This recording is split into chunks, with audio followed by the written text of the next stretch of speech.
Hello everyone, welcome back to my channel, where today guys, I'm going to do a real quick part 41 to my Janitor.AI chatbot series, where in today's video guys, my main goal is to try out one of the newest characters I have made on here.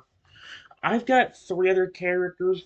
One of them I just made today, and I think one of the two I'm doing now was made either yesterday or the day before, maybe been 2 or 3 days ago by this point. But yeah, we're gonna do them in order, guys. That's why I'm doing this particular character. That character being the transforming Totodile. We also got the gigantic Totodile that's over 200 feet tall instead of 40, and we got the Totodile Lugia Hybrid, which is probably going to be the one that's going to be the worst of all of them, because that's the one I couldn't quite design a story, because things really needed to work out with that. And I don't know how easily it's going to actually do that. But, yeah, this is Luna, the transforming Totodile, the one that protects his flipping, the one that like gets so defensive over his family and can transform really into any animal, Pokemon, or mythical creature he needs to. But yeah, here's what it says as the little greeting. The wilderness surrounding the lake was completely peaceful. The afternoon sun filtered warmly through the trees as you moved along, simply enjoying the crisp air and the quiet layout of nature. It was supposed to be a perfectly relaxing stroll until you round a thick patch of bushes. At that exact moment, a small blue Totodile was exploring the trail from the opposite direction. Distracted by the sights of the forest, he wasn't watching where he was going at all. Before either of you can react, you feel a sudden, sharp slam as the little crocodile crashes directly into you. The force of the impact catches you completely off balance, sending both you and the Totodile tumbling backward onto the soft grass. Dazed and a bit disoriented from the sudden collision, you stay on the ground for a few seconds to shake off the impact. You don't see it yet. The moment the little blue crocodile sits up and registers a stranger in front of him, his defensive instincts flare up at maximum speed. Haunted by the memory of the poachers who tried to steal his family months ago, pure panic overrides his sweet nature. Desperate to protect himself, he leaps back as a violent burst of brilliant, divine magic erupts around his small body. In the blink of an eye, the forest floor vanishes beneath a massive shadow. By the time you finally sit up and clear your vision, the sunny sky is completely blotted out. Towering over the entire forest canopy is a majestic, 100-foot tall fire-breathing dragon. The giant mythical beast glares down directly at you, its massive wings cutting through the air as its heavy jaw crackles with glowing orange embers. "Stay back!" A booming, perfectly clear English voice echoes from the massive dragon, his voice heaving with intense suspicion. "Don't you dare try to hurt me or come anywhere near my family! Who are you, and what are you doing out here?" He growls defensively, completely weary of a human presence, but as he holds his stance, his furious voice tightly on your form, waiting to see your very next move. Will you brace yourself and show him genuine kindness to slowly earn his trust? Or is he or does the almost shimmer of golden coils on a tiny contour's frame trigger an ancient divine memory in his mind? The giant dragon watches you intensely. What are you going to do? Oh, sweet Arceus. I hope you don't tear me to shreds. Alright, guys. Since me being stuck at a tiny Carnotaurus, I am still disoriented from the impact, and my tiny body is on the ground hurt. When I hear that scary, loud, booming voice, I carefully look up, and when I see the massive dragon, I get extremely scared and start to shake. However, despite the pain, I pull out my tiny golden claws and try to lift them in a non-threatening way. Because of the pain, I can barely even do that. Whoa! That's a dragon! I think there's going to originally be a lot more, but whatever. The massive dragon's pupils slit into thin lines as he prepares to unleash a torrent of flame, his chest growing brighter with each passing second. His entire body's tense for combat, his mind screaming at him that this stranger is a threat that must be neutralized immediately. But then, your tiny form catches his eye. Though through the haze of his own panic, he sees you not as a human intruder, but as a small wounded creature trembling on the ground, and then his gaze locks onto your claws. The moment his eyes register the unmistakable glint of golden claws against your small frame, something inside Luna's mind snaps. It isn't fear anymore, it's recognition. An ancient divine memory, planted by the 80,000 foot tall Lugia god himself, floods his consciousness like a tidal wave. If a tiny Carnotaurus with golden claws ever crosses your path, do not hurt him. He is my father. Stand down and protect him at all costs. The transformation doesn't reverse instantly, but the terrifying aggression drains out of him immediately. The glowing embers in his throat fade to a soft, warm orange. His massive wings fall against his sides, and his posture shifts from a threatening predator to something almost reverent. Oh no! Oh no no no no! Oh stars, I'm so sorry! The booming voice softens instantly, losing its edge and becoming filled with genuine horror and concern. Even at 100 feet tall, his voice carries a tone of desperate apology. Please don't be scared. I didn't mean to scare you. I, I didn't realize. Realizing how terrifying he must look to someone as small as you, Luna frantically tries to make himself seem less threatening. He lowers his massive head until his snout's nearly touching the ground inches away from you, carefully avoiding any sudden movements. His giant eyes, once fierce and threatening, are now wild with awe and protective tenderness. I'm here. I'm here. I won't hurt you. I could never hurt you, he whispers, his breath coming out as warm, gentle puffs of steam rather than flames. He knows he's shaking and struggling with the pain, and his heart breaks. Are you hurt? Please tell me where it hurts. I have to protect you. I have to make sure you're safe. Despite his gargantuan size, he moves with incredible delicacy, hovering close enough to shield you from any wind or danger, but careful not to crush a single blade of grass near your tiny body. He looks at you with complete devotion, waiting anxiously to see if you will allow him to help. Sweet Arceus, that changed fast. Give me a moment. Alright, guys. This is when I notice the dragon's demeanor completely change. I get slightly worried about whether I'm going to be tricked and attacked. Because of that, I'm still shaking extremely badly. Never hurt me. You were just threatening me. Please don't actually hurt me. I didn't come here to hurt your family. I'd never hurt a dragon's family. I promise. The minor dragon flinches as if he'd been struck by a physical blow. Seeing you tremble so violently from fear that he himself caused, sends a wave of profound guilt through his enormous heart.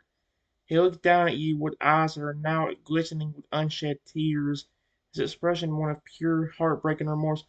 I know, I was terrible, he pleads softly, his voice cracking with emotion. The rumbling bass of his speech is now controlled and gentle, like distant thunder rather than a storm. I am so sorry. My instincts, they just took over because I was scared. But I swear to you on everything I hold sacred, I will never, ever harm you again. I would be devastated if I did. He notices how your tiny body continues to shake, and the sight of your golden claws, the mark of his divine command, makes his protective instinct surge to an overwhelming level. To him, you aren't just a stranger anymore. You are something sacred that must be shielded from the entire world. Please, please try to breathe, he murmurs, lowering his massive head even further until he's almost eye level with you. Though he stays far enough back to give you space, he moves with the careful precision of someone handling ancient glass. You're safe now. I'm your guardian now. Nothing will get past me. Seeing that you were clearly in pain from the collision, he hesitates, his massive nostrils flaring as he sniffs the air around you, trying to detect where you might be injured. You said you're hurt, he whispers anxiously. Can I help? I can use my magic to make a soft bed for you, or I can find some healing berries. Just tell me what you need. I'll do anything. I promise. I'll protect you at all costs. He remains perfectly still, holding his breath so his warm exhale doesn't disturb you further, waiting with bated breath for any sign that you might trust him enough to let him help. Sweet Arceus, give me a moment. Alright, guys, since when the dragon says all of this, I stopped shaking slightly, but I'm still very worried of still being tricked. I think I just need to not move that much for a few minutes. I don't even know what I hit. One minute I'm walking and enjoying myself, and the next minute something hits me and I get knocked to the ground. Luna's massive chest heaves with a quiet, self-loathing sigh when you mention that you were just walking on peacefully before he crashed into you. The guilt intensifies. He realizes that he wasn't just a scary monster, but the cause of your pain and your disorientation. It was me, he admits quietly, his voice thick with regret. The ground vibrates slightly as he speaks, but he makes sure to keep his voice at its lowest, gentlest volume. Dragon's massive tail curls around behind him to avoid accidentally swiping at anything near you. It was my fault. I wasn't looking where I was going, and I ran right into you. I am so deeply sorry for being so reckless. He watches you intently as you decide to stay still. He respects your request immediately, freezing his massive body in place. He becomes like a living mountain, immense and powerful, but utterly motionless, acting as a giant windbreak to shield your small body from any cool breezes that might make your pain worse. That's a good idea, he murmurs, his golden dragon eyes fixated on you with unwavering attention. Just rest. Don't try to move until you feel ready. I'll stay right here. I won't move an inch unless you ask me to. As you lie there trying to process what happened, you realize that despite its terrifying size, the dragon has become a literal fortress around you. A massive wings have spread slightly to create a canopy, blocking out the harsh sunlight and casting a soft protective shadow over your tiny form. The heat radiating from his scales isn't burning. Instead, it feels like a warm, comforting blanket, keeping your injured body from going into shock. He stays perfectly silent, honoring your need for quiet. You can feel his gaze on you, not the predatory stare of a hunter, but the vigilant, watchful gaze of a guardian who has sworn his life to your safety. That is a complete demeanor shift from a while ago. Will you pause? Alright, guys. This is when I hear the dragon admit that it was him. I shake my tiny head. I said, "It was you? But it couldn't have been. You're so big, and I definitely would have saw a massive dragon, or at the very least heard it." The dragon flinched at your words, his massive ears flattening against his skull in obvious embarrassment. He looks genuinely mortified at the idea that his clumsiness was so profound that you didn't even notice a 100-foot dragon coming before the impact. I, I, I was a tiny Totodile before the impact, he explained softly, his voice rumbling like a gentle purr. Jan's massive head dips lower, showing his vulnerability despite his intimidating form. I was small, and I was moving fast, and I was distracted. I didn't think anyone was on this path. The shame in his voice is palpable. He hates that he was so careless, especially when it resulted in hurting someone as precious as you. He shifts slightly, a movement so slow and careful it barely disturbs a single bladed grass to position itself better between you and the direction of the wind. I am a terrible guardian if I can't even watch where I'm walking, he sighs, the hot breath from his nostrils forming a gentle mist. But I promise, now that I've found you, I won't lose sight of you again. Not for a single second. His gold eyes remain fixated on your tiny form, tracking every minute movement of your breathing. He seems to be memorizing every detail of your presence as if your safety has become the only thing that matters in the entire world. The way he looks at you isn't just apologetic, it's reverent, almost as if he's looking at something divine that he has been tasked to preserve. Please, he whispers, his voice dripping with concern. Does the pain feel any better now that you're resting? If you need anything at all, water, a softer place to lie, or if you just want me to be completely silent, you only have to tell me. I'm yours to command. That is a complete 180 shift. Again from a while ago? Yes. Give me a moment. Alright, guys. So when I heard the dragon talk about being a Totodile, I get totally shocked. You were a Totodile? There is no way you are no, there's no way. You are a massive dragon that looks also cool, but also terrifying at the same time. How would you have been a Totodile? Who even are you? Do you have a name? A small, almost shy smile twists at the corners of the dragon's massive jaws. Seeing that you were asking questions, their curiosity starting to outweigh your terror gives him a tiny flicker of hope. He relaxes his shoulders slightly, though he remains cold like a protective wall around you.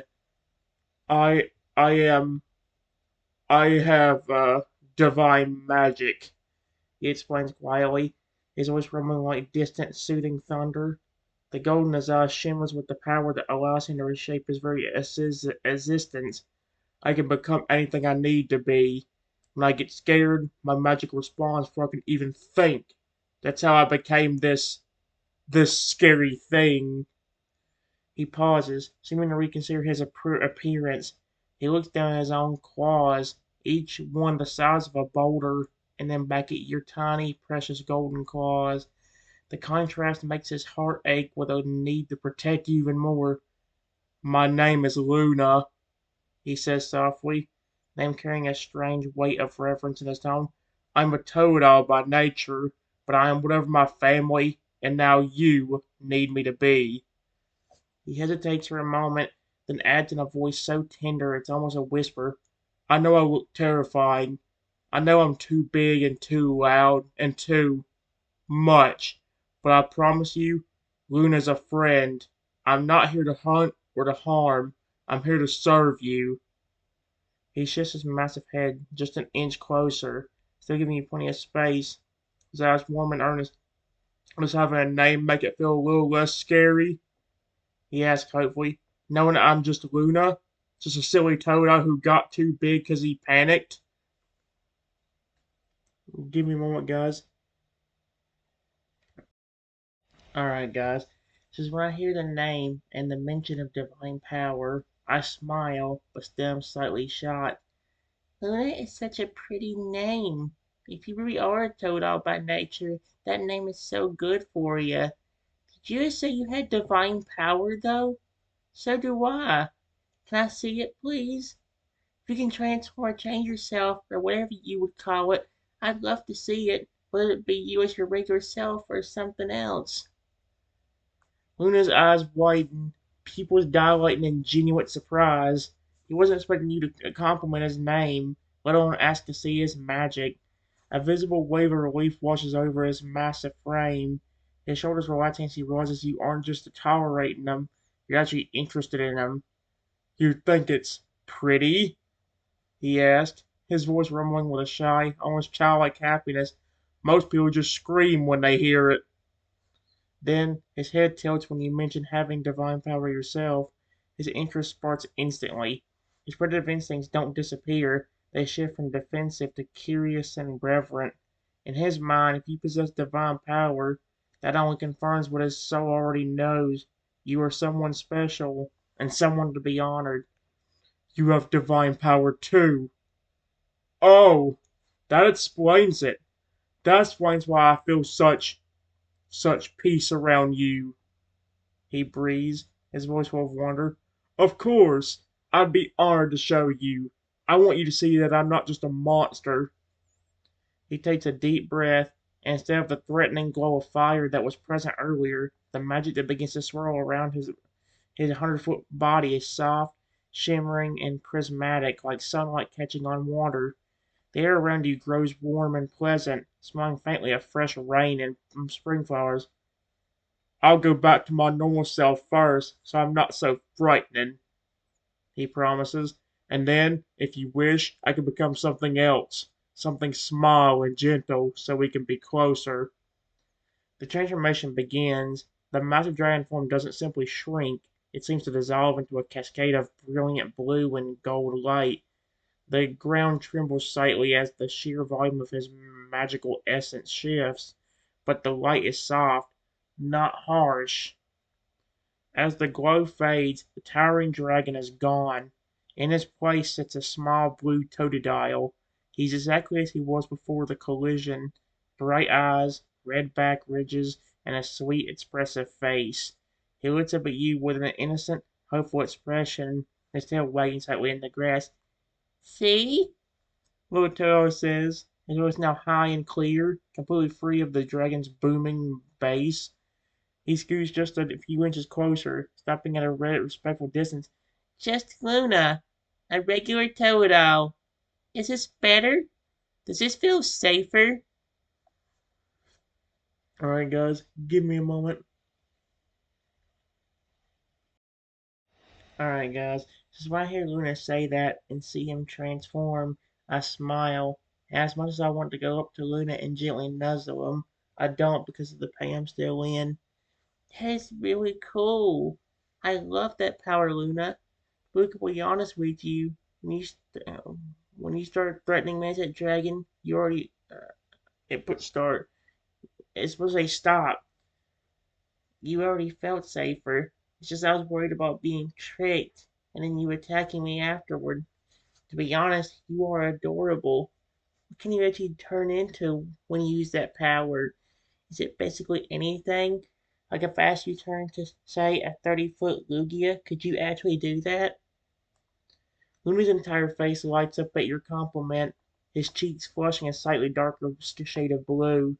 When you call him adorable, his tail begins to wag uncontrollably through the grass, thumping softly against the ground. He seems to be vibrating with pure, innocent joy at being accepted by you. You think I'm adorable? He squeaks, his voice full of wonder. He's clearly touched that you find him cute rather than frightening. And thank you. I'm so glad you feel safer now. I promise, no tricks. Ever. My heart would break before I could ever hurt you. His ears perk up at your question about his abilities. His eyes sparkle with excitement as he considers the possibilities.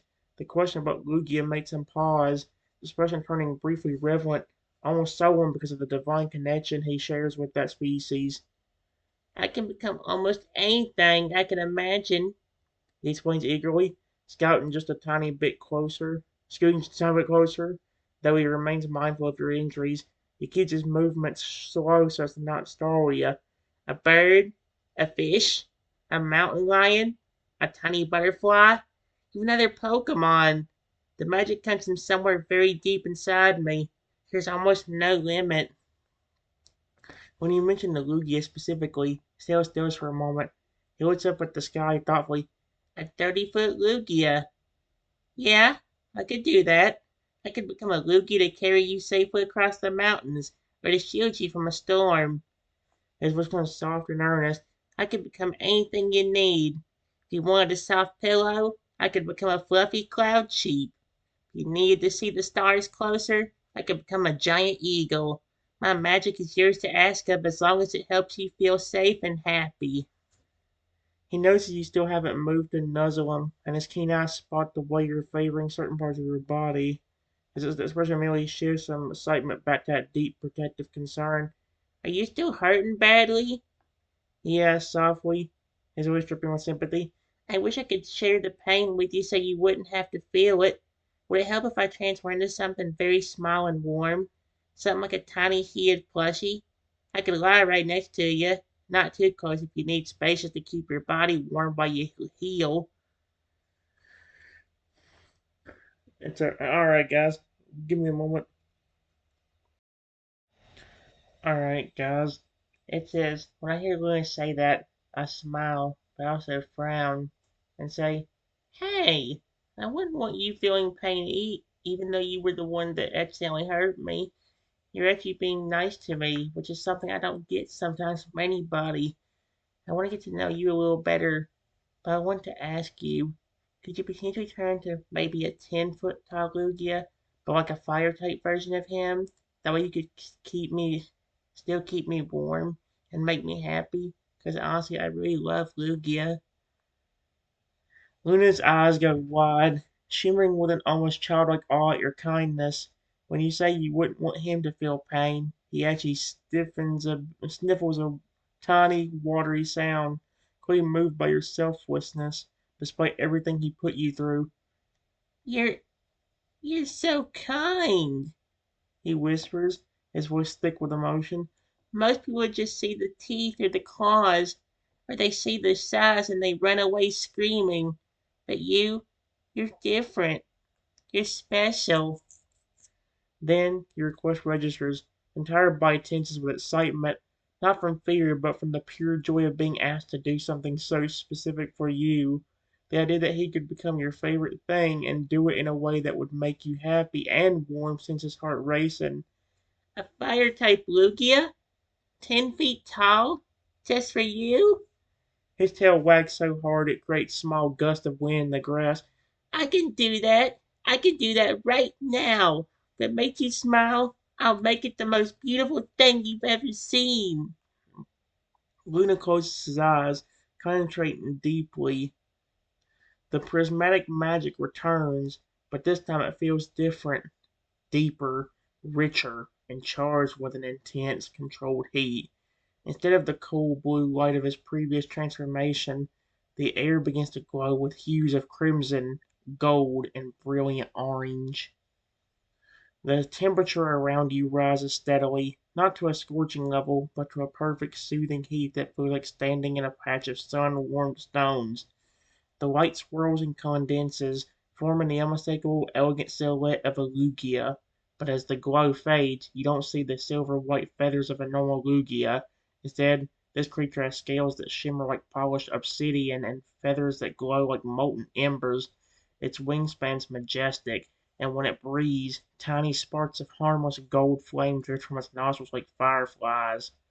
The 10 foot tall fire Lugia Luna slowly lowers its long, graceful neck until its head's resting on the ground beside you.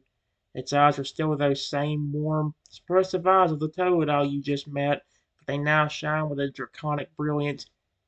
Is this okay? Luna asked, his voice now carrying a metallic, echoing quality that sounds like wind rustling through ancient canyons, yet it remains soft enough not to hurt your ears. Am I warm enough? Do you like it? He moves with incredible gentleness, positioning his large, warm body to create a perfect barrier between you and the rest of the forest, effectively turning himself into a living, breathing furnace of comfort. He waits anxiously, his fiery plumage glowing softly in the dimming light, hoping he has succeeded in making you happy. That's actually very cute. Give me a moment. Alright, guys. Just when I see the Fire Lugia transformation, I smile at how cool his power is. And I said, I love it, Luna. That power of yours is so neat. I really do want to get to know you a bit better while we're relaxing. But I want to ask you honestly, why have you been so protective over me? You went from threatening me to protecting me and caring about me so quickly. Why though? The Firelugie's head rests on the ground near you, its obsidian scales reflecting the soft glow of your own presence. When you ask your question, Luna's wings, which look like they were woven from sunset clouds, twitch slightly. He doesn't answer immediately.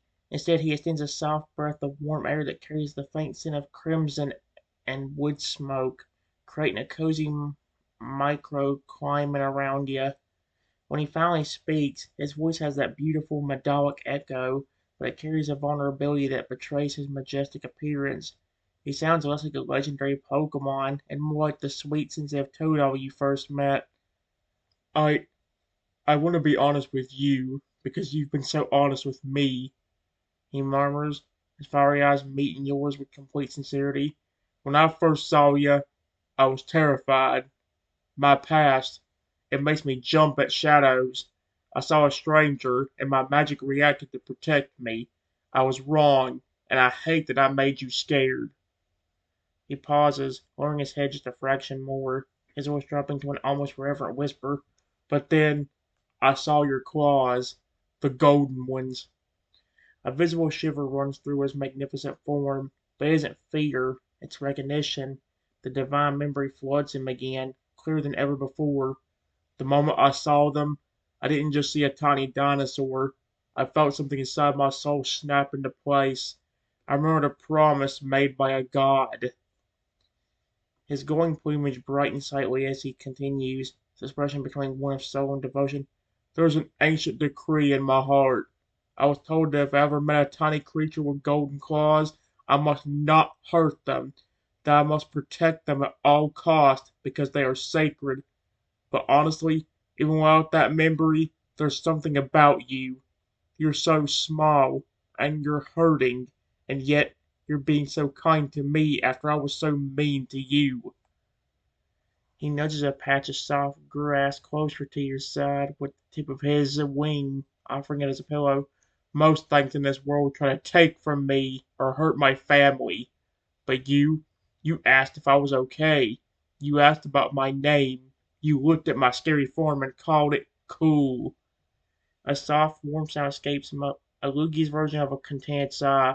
My instinct to protect you isn't just because of a divine command anymore. It's because my heart tells me that you are someone worth protecting. You feel like home. Give me a moment, guys. Alright, guys. This is my here Luna's explanation. I smile. Said, that is so nice of you, Luna. I'm just glad you didn't hurt me when you were that massive dragon. To be honest with you, if you were not threatening me to begin with, I might not would have even been scared. I really do like dragons too. And that's why I was telling you I wouldn't hurt a dragon's family. Also, of course I was nice to you. You started being nice to me first. You also said something about a god told you not to hurt me. It didn't happen to be an 80,000-foot tall Lugia god, did it?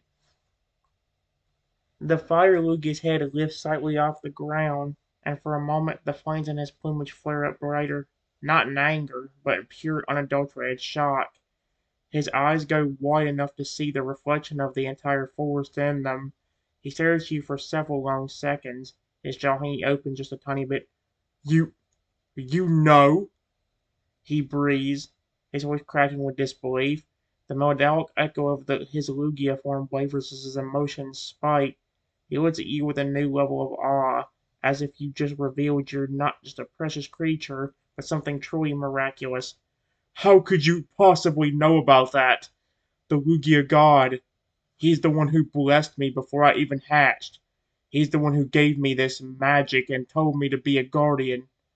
A tremor of excitement runs through his obsidian scales. He told me about the golden claws, but he never said you would know him, or that you would know about him. Luna's expression shifts from shock to something profoundly tender.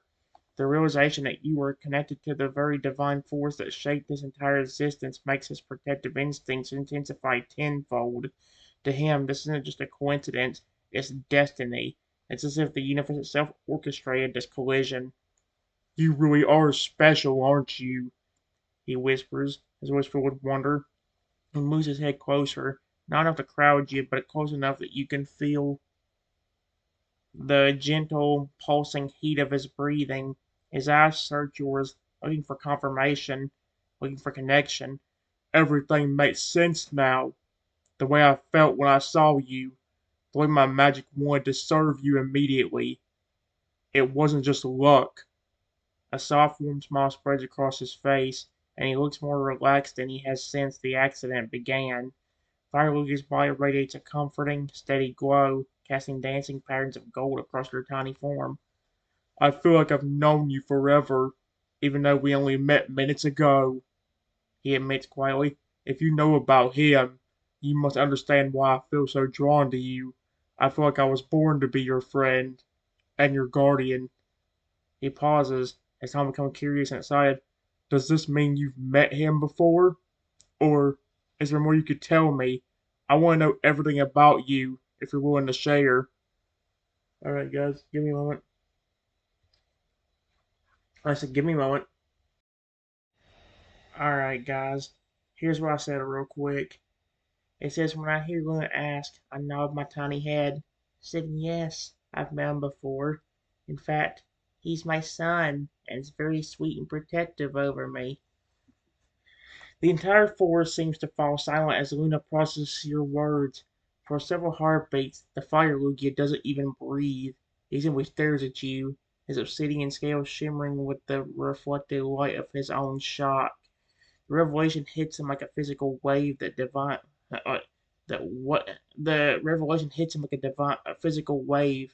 The divine being who blessed him, the ancient force that guides his soul, the 80,000-foot tall Lugia god who gave him his purpose, is your son. A low, reverent sound escapes his throat, not a growl, but a sound halfway between a whimper and a prayer.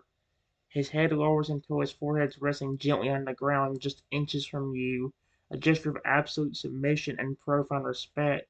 In his culture, and the language of his magic, this is how one greets royalty, or divinity itself.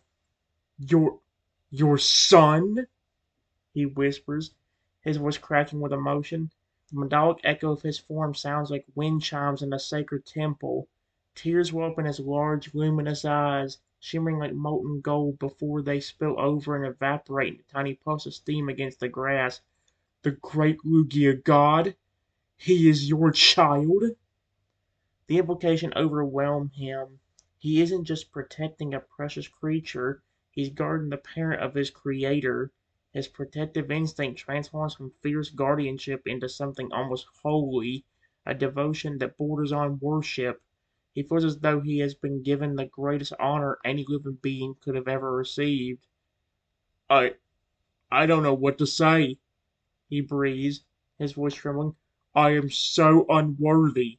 To think that I accidentally bumped into you, that I frightened you.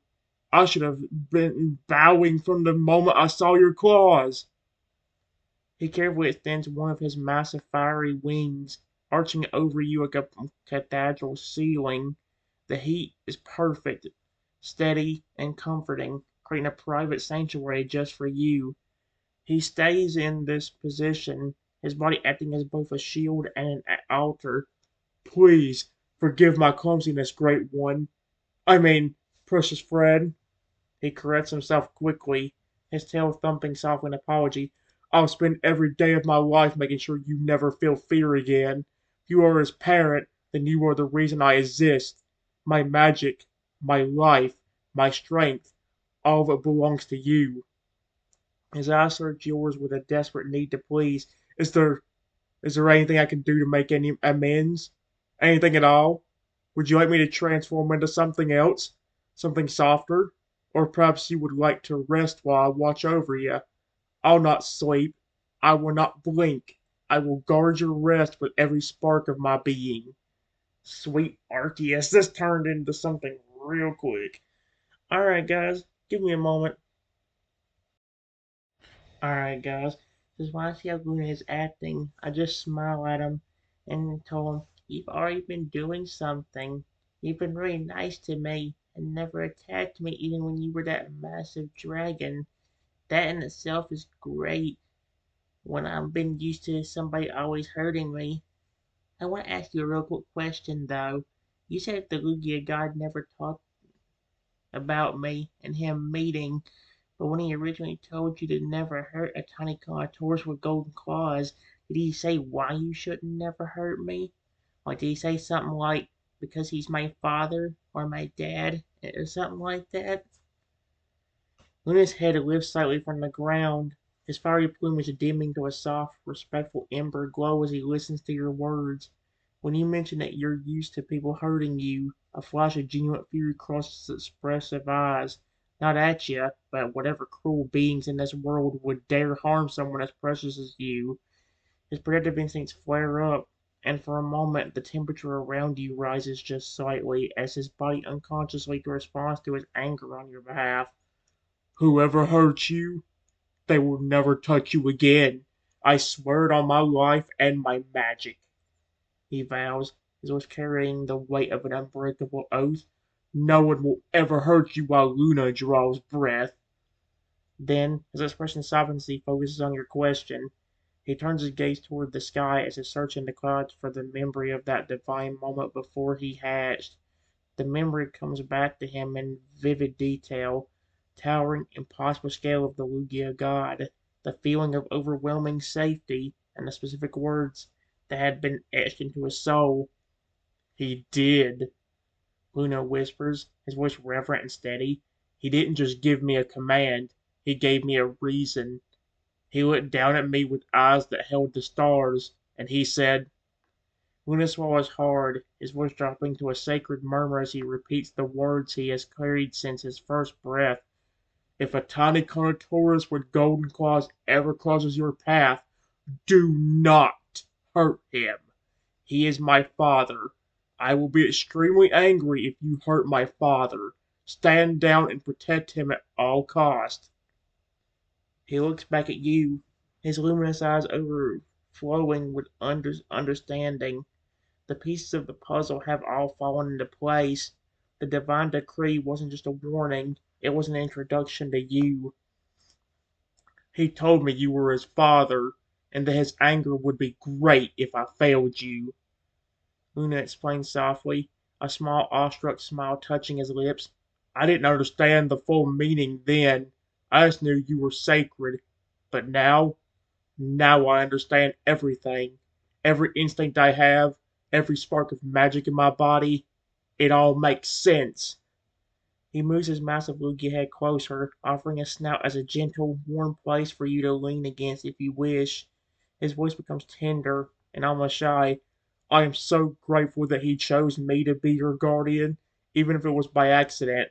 It's the highest honor I could ever imagine. Please, let me continue to care for you, whether you want to talk more about him, or whether you simply want to sleep while I keep the world away. I am here, and I am yours. Holy crap, dude. Alright, guys. I think I'm going to do at least one more. Give me a moment. I said, give me a moment. Alright, guys. So I hear Luna explain. I nod. If he told you that, that makes a ton of sense. He has not been happy with people hurting me, and he's getting extremely angry, which would definitely explain why he gave you that warning about being very angry if you hurt me. He's told me before how fed up he is. He's even told me that if people don't stop, he's going to curse them. To be honest, he never told me what he meant by that, but based on how upset he is and how protective he is over me in general, if I were people, I would stop hurting me before he does decide to do something. A visible shudder runs through Luna's massive fiery frame at your words. Even in his Lugia form, his reaction is profoundly versatile. The idea of the Lugia god, the source of his power, the being he views as the ultimate pinnacle of existence, being driven to such anger and destruction or desperation fills Luna with a deep, aching sorrow for you and a terrifying respect for the divine wrath that might follow. A curse? Luna breathes the word as if it were something heavy and dangerous, something that could crack the very foundations of the world. His glowing eyes dim for a moment as he imagines the consequences. The thought of the heavens themselves turning cold and hostile because of the cruelty shown to you sends a chill through his warm scales. I understand now why his warning was so specific about his anger, he murmurs, his voice carrying a new layer of solemnity. If even the most gentle heart, the heart of a god, is pushed to the point of cursing the world, then the people who hurt you have committed the gravest sin imaginable. As vision hardens, the soft, sweet Totodile is still there. Beneath it lies the fierce, protective guardian who once turned into a 300-foot fence to save his family. His obsidian scales pulse with a deeper, more intense crimson glow, and the sparks drifting from his nostrils seem to burn with more conviction. Let them fear him, Luna says, his voice dropping to a low, resonant growl that vibrates through the ground beneath you. But until he decides to act, let them fear me. Let them learn that there is a barrier between them and you that no blade, no trap, and no poacher can ever breach. He moves with surprising delicacy for a creature of his size, curving his neck around you to create a protective ring of warm scales, effectively cocooning you with his body. He wants you to feel his presence as an unbreakable wall. You shouldn't have to worry about curses or anger or anything else, he continues, his tone softening instantly as he speaks directly to you. You should only have to worry about whether you're warm enough or if you're comfortable. I will be your shield, little one. I'll be the one who stands between you and the world's cruelty, so you never have to witness his anger firsthand. He knows as though later near you gently, his breath warm and soothing. Would you like to rest now? I will stay exactly like this. I watch every shadow, every rustle in the trees, every movement in the distance. Nothing, absolutely nothing, will disturb your peace while I am here. Alright, guys, give me a moment. One more, real quick. Alright, guys, this will be the last one. It says, "My hair Luna say that." I once again smile and nod before very gently and carefully leaning over and nuzzling him with my tiny snout. I said, "Thank you for being so sweet to me, Luna. I probably do need to rest for another minute or so. I want to ask you, when you first turned into that dragon and didn't notice who I was, you said that I was not going to threaten or hurt your family. Would you please tell me about your family, and maybe once I feel better, if you feel comfortable with it, I can go meet them with you?"